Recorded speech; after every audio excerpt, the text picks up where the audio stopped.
you struggle with showing up consistently every day?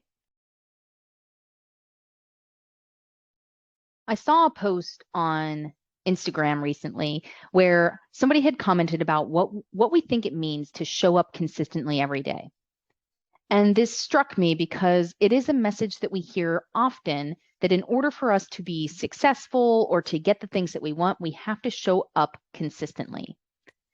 And what I loved about this post is that they had shown this visual where what we think it means to show up every day consistently is all day, every day, it looks exactly the same. We have all of our energy to give, we're at capacity, and we go and we go and we go, and every single day it looks exactly the same. And this post had commented that some days we have less energy to give, right? We have less to give every day, and that doesn't, so consistency doesn't look exactly the same. And I really loved that message. And anybody who's ever heard of this spoon theory, I'm also a big believer in this energy, right? We only have so much energy to give to every single day. So spoon theory basically says, hey, today I woke up with 10 spoons, yesterday I had 5 spoons, or I gave half of my spoons away already, so I can't give any more to this. And that's basically what this person was saying, is that we can't give our all every single day to the thing that we want to give our all to. Showing up consistently is going to look different every single day.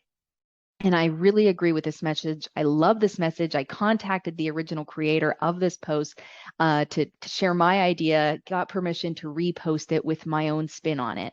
And here's where I want to give a different perspective for folks who maybe this doesn't resonate as well for you, because it didn't really resonate for me in the same way that I think it resonates for other people, and that's totally fine. So take what works for you is always the message here. But what didn't resonate for me in this interpretation is just visually. I'm a very visual learner, but visually it looked like my brain was interpreting that to say I'm not giving my best. I only have 50% capacity to give today, and so I'm only giving 50% of what I can give. And so that doesn't feel great for me in terms of taking care of myself and being kind to myself. And it gets me into that mindset of saying, you only gave 50% of what you could give today. And that doesn't feel really supportive for me. So I retweaked, I guess, the imagery to show it like this. And basically in this model, I am now able to say that every single day I give 100% of myself. I give everything that I can give to every day. Now the problem is, right? Or not even a problem, honestly, that's bad language.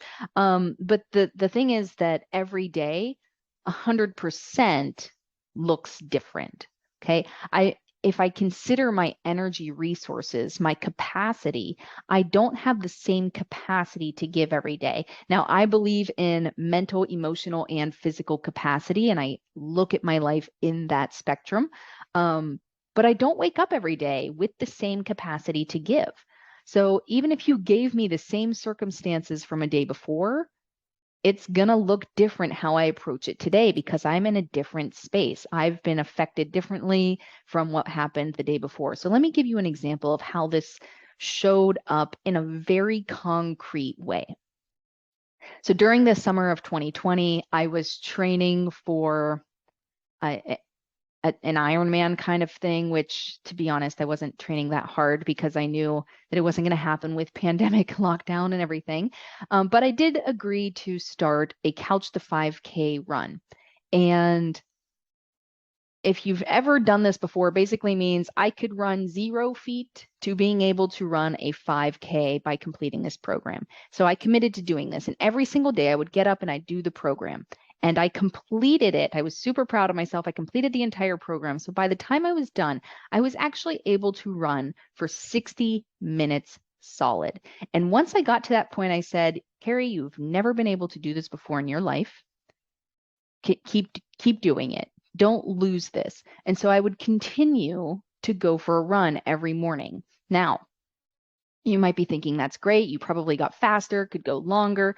I'm going to tell you that wasn't the case at all. In fact, some days I would start jogging, and at about 10 minutes, I'd start cramping. I'd get a cramp in my neck, my side, my legs would hurt, my everything just wasn't good for me. And some days I would have to call it and say, I can't go on anymore. And I would stop and I would walk back home. And instead of saying to myself, what's the matter with you? You were able to give 60 minutes yesterday of running, and now you're not even making it 20. I would say, you know what? I had a different capacity that I could give today. I gave everything that I could. It just looked different. Now, what's different? I don't know, right? I have no idea what's different, but maybe I'm dehydrated. I didn't drink enough water. I didn't have the same thing for breakfast. Maybe I'm sore from the day before.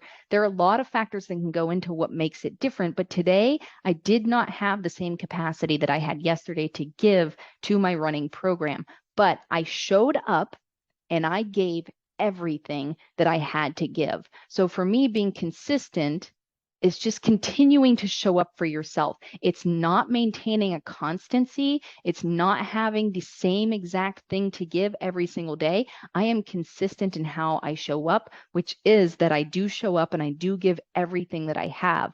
But what everything that I have looks like might change from day to day. So this is the message that I want to get for people, that we, even if we understand that we don't have the same amount of energy, whatever, understand that we are giving 100% of ourselves all day, every day. So being consistent is not about the end product. It's not even about what it looks like. Being consistent just means showing up and giving your best and knowing and understanding that what you are giving is the best that you have to give that day. If you liked this message, hit subscribe, follow along. And if you're curious to learn more about what I do for burnout prevention and want to find your burnout archetype, head over to carriezcoaching.com and take the free quiz.